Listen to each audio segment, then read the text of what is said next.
Dear kids, welcome to the Luminaires. Let's shine bright together. छोटी सी बेटी और रिबोट खिलौना। एक शहर में एक नन्ही सी बच्ची रहती थी जिसका नाम आलिया था।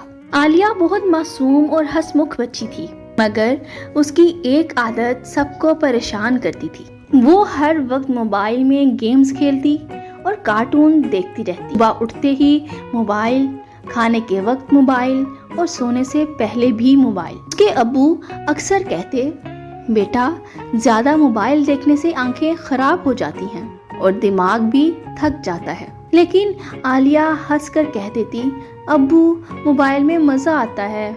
एक दिन उसके अब्बू ने सोचा कि आलिया को कुछ ऐसा दिया जाए जिससे वो खेलते हुए सीख भी सके। वो बाजार से एक खास बोलने वाला रोबोट खिलौना ले आए। रोबोट के चेहरे पर बटन जैसी आंखें थी, छोटे छोटे पहिए थे और वो बातें भी कर सकता था। जैसे ही अब्बू ने रोबोट आलिया को दिया, वो खुशी से उछल पड़ी। वाह, ये तो कमाल का खिलौना है। रोबोट ने मुस्कुराकर कहा, हेलो आलिया, मैं तुम्हारा नया दोस्त हूँ, लेकिन अगर तुम सिर्फ मोबाइल ही देखती रहोगी तो मेरी दोस्ती का फायदा कैसे उठाओगी?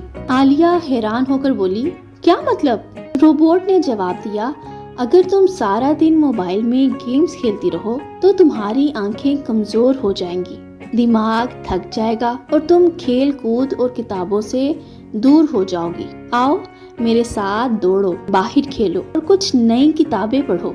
आलिया पहले हंसी और बोली, किताबें, खेल, इसमें क्या मजा है? रोबोट ने कहा, चलो आज हम एक मुकाबला करते हैं। अगर तुम मेरे साथ खेलकर ज्यादा खुश हो गई तो कल से मोबाइल कम इस्तेमाल करोगी। आलिया ने मान लिया।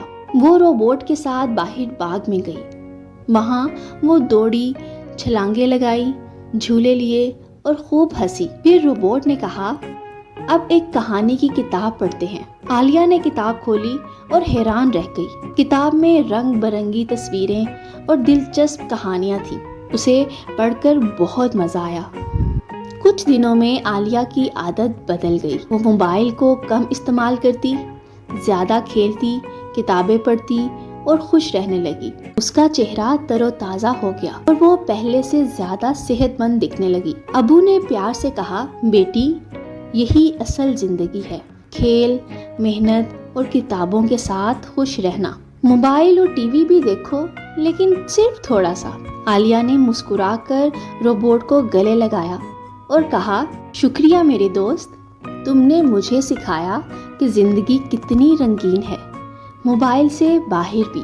सबक, ज्यादा मोबाइल या टीवी देखने से बेहतर है कि बच्चे खेल कूद, किताबें और नई चीजें सीखने में वक्त गुजारें।